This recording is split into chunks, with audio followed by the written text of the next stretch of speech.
Hey everybody, the topic that we're going to talk about today is United Kingdom. Okay, United Kingdom is, as you guys know, is an island country, so its location is really advantageous. So it is close enough for mainland European country to participate as a European member in terms of a democratic and economic situation. And when there was danger in mainland European Union, since United Kingdom is little off from the mainland, these didn't have to go through these catastrophic danger situation to the same extent where these mainland European people had went through, and also in the United Kingdom they have like good quality of situation inside, so they have good amount of farmland and they have decent rivers connecting different parts of its area, and United Kingdom has a really good access to its ocean and the fish stocks nearby. So it's well provided and located in really advantageous situation.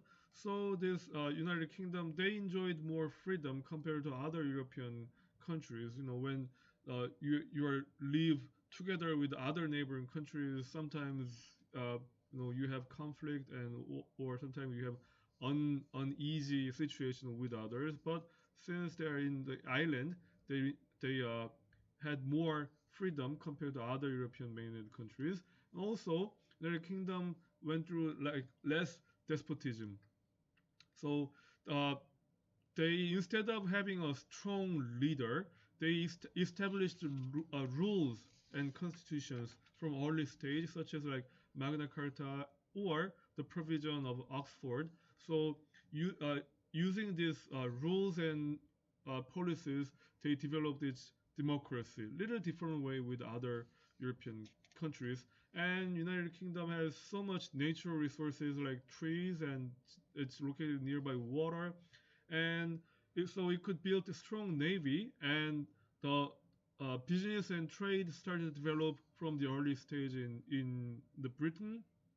So 18th century, 19th century, and 20th century, United Kingdom could really become powerful country, and they influenced so much different part of the world. And compared to those climax years in 18th centuries and 20th centuries, United Kingdom's influence decreased much nowadays. Still, they are pulling so much string in his area. For instance, uh, there is an area called the GIUK gap. If you take a look at the map here, and you have Greenland up here, and you have Norway, Sweden, United Kingdom, and Ireland, and this whole area is Atlantic Ocean.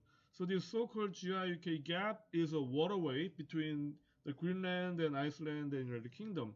And many Northern European countries around here, such as Norway, Sweden, Denmark, Germany, all these countries, if they want to go out to that different part, if they want to engage trade, business, and travel, they have to go through this GIUK gap. So if United Kingdom is blocking this GIUK gap, these European countries will have difficulties exchanging these human resources and natural resources with other countries. So many of these countries want to keep maintain a friendly and peaceful relationship with the United Kingdom. So United Kingdom still having a really strong influence over its nation and over the entire European Union. So when year 2016, Scotland voted for its independence. Scotland really tried to announce its independence in year 2014, and United Kingdom was really shocked because Scotland is part of United Kingdom's area, and if they go out, United Kingdom's power in terms of political and economic and system, it will decrease more. So they were really shocked when Scottish tried to declare independence from the England. So United Kingdom, at this moment, year 2020, they already executed the exit. They executed Brexit, so they are out of the European Union members. There are two main reasons why United Kingdom wanted to go out of the European Union. One is sovereignty issue, and the other one is immigration issues. Some United Kingdom's people believe that European Union is imposing too much restrictions, too much rules that United Kingdom has to abide by, and they're not happy about the situation. And also for immigration problem, many like people from Middle East and Africa, they want to go to United Kingdom as an immigration, and also if a foreign criminal is committing crime in Britain, Britain cannot dispel those foreign criminal out of its own country according to this European Convention on Human Rights. So they have to keep those foreign criminals in its country, and just because of its location, it's almost toward the end of the European corner.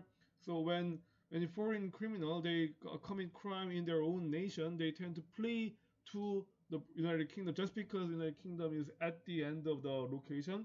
Many foreign criminals tend to go to the United Kingdom and they again commit crime inside the kingdom and become guilty. Still, United Kingdom cannot dispel or kick out those criminals out of its country because it's convention. So United Kingdom definitely was not satisfactory with being a European member union. So naturally, anti-EU feelings start to form inside Britain because of the region.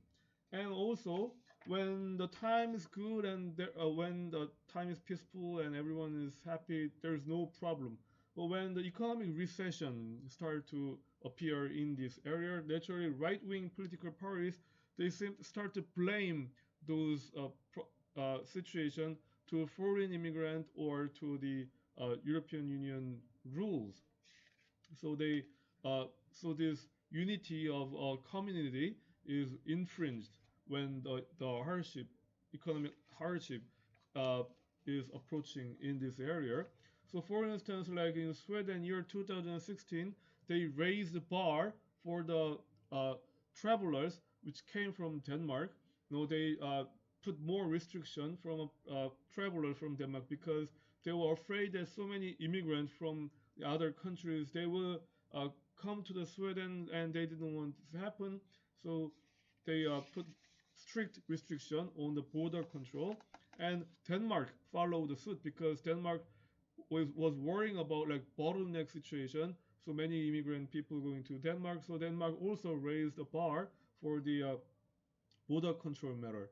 And according to Schengen Treaty, the 26 member countries, the citizens from these 26 countries, they can just cross the border without no checking, without no like passport.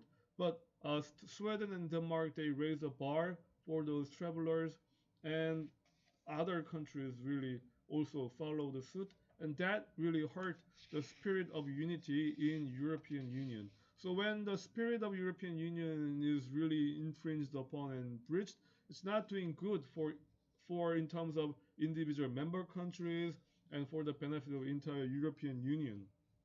But many member nations they are like worrying about this unity, and also Britain they were not happy about this infringement on sovereignty and infringement on the immigration issues. So they decided to get out. And when that spirit of unity is broke, when the spirit of unity became weakened in European area, it will cause more economic cost and it will cause more physical and conceptual harm, not only for its member nations but also for the European Union as a whole. But uh, because of this sovereignty and immigration issues, the United Kingdom like did the executed Brexit, and it's also influencing entire Europe as a whole nation, as a whole unity. And there was a situation, little situation of Britain. And again, thank you for listening. Okay, bye.